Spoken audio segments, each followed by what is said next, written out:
Para sa maraming Pilipino, napakahalagang selebrasyon ang kasal, kaya pinipiling mabuti ang lugar at petsa nito.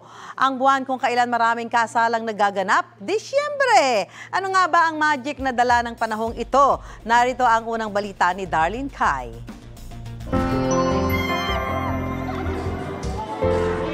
Ang Disyembre ay panahon ng Christmas parties, reunions at bakasyon.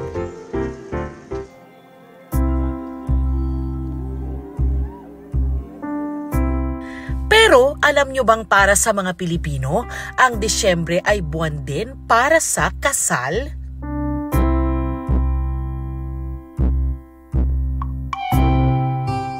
Sa nakalipas na 2 taon, karamihan ng mga kasal sa Pilipinas ay ginanap noong Disyembre, base sa datos ng Philippine Statistics Authority. Isa sa kanila ang kasalan ng 2 doktor, sina Doc Cheska at Doc Glenn Calayag. Ikinasal sila December 10 noong nakaraang taon. Cheska, wear this ring as a sign of my love and fidelity. In the name of the Father, and of the Son, and of the Holy Spirit.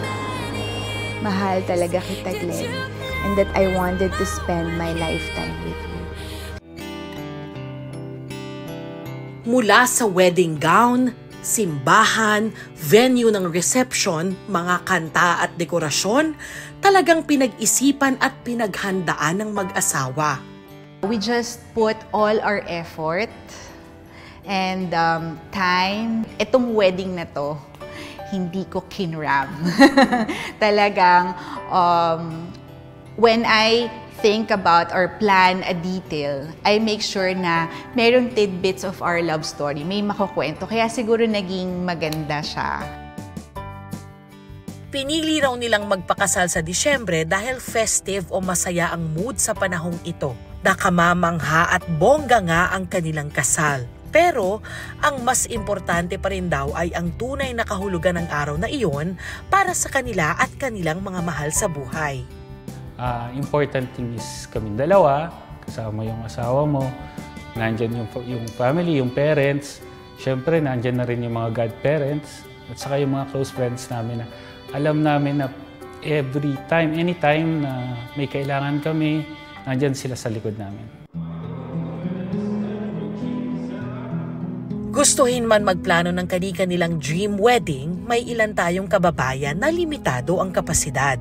Sila ang mga nais tulungan ng mga kasalang bayan gaya nito. Noong December 5, 72 couples ang sabay-sabay ikinasal sa Taguig. Kabilang sa kanila ang 74 na taong gulang na si Tatay Edgar at 56 na taong gulang na si Nanay Nemia. Maaari mo ng hagkan pagkatapos ay yakapin ang pinakamamahal mong may bahay. Congratulations and best wishes. 23 taon ang hinintay nila bago ikasal. Simple lang ang seremonya, pero higit pa raw ito sa kanilang inaasam. Kahit kasi annulled na ang kasal ni Edgar sa kanyang unang asawa, hindi raw agad na bago ang kanyang civil status sa mga dokumento. Kaya hindi nila naasikaso ang pagpapakasal. Nag-try na kami noong 2019. Tapos naantala na naman yon dahil dun nga sa annulment. Ang balak namin noon talaga church wedding. Ang dami, balakid. Maraming mga kung ano-anong mga dumarating na problema pagdating sa mga papel. Eh di hintay lang. Sa wakas, ngayong taon, naisapinal na ang annulment. Kaya natuloy rin ang kanilang kasal. Yun yung license mo talaga na talagang nag-asawa ka na may asawa ka talaga legal. Kahit sino makakita sa YouTube. Oo, asawa mo talaga.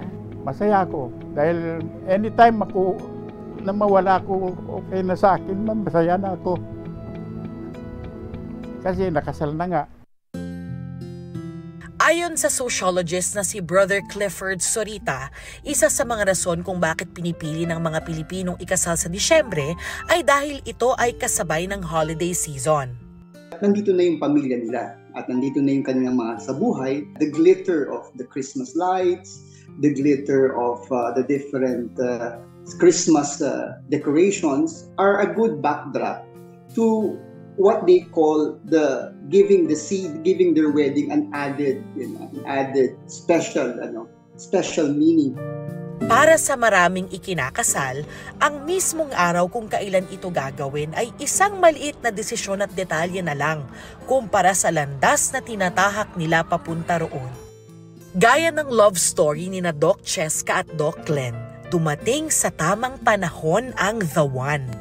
Yung halos length nung buong pandemic, na-stranded ako sa Mindanao. Siyempre gusto mong, nakakulong lang kami sa compound ng hospital.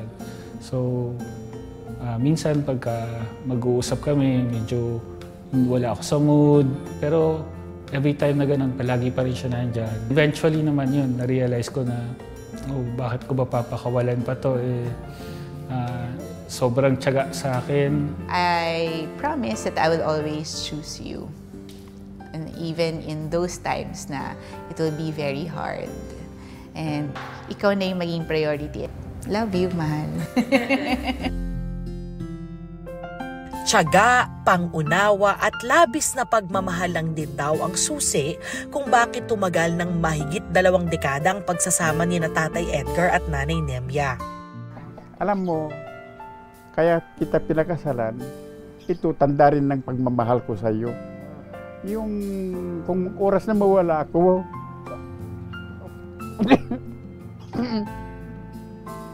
naipakita ko sa iyo pagmamahal ko. Marami na tayong pinagdaanan. Ay, alam mo naman yun. Ups and down. Pero ikaw pa rin ang pinili ko. Pinaglaban talaga. Laban kung laban against the world. Sa bilyon-bilyong tao sa mundo, hindi ba isang milagrong maituturing na makahanap ka ng isang taong nakalaan para sa'yo? Kailanman, saan man at paano man gagawin ang kasal, ang tunay na mahalaga ay kung paano iingatan ang inyong pagsasama habang buhay. Ito ang unang balita. Darlene Kai para sa GMA Integrated News.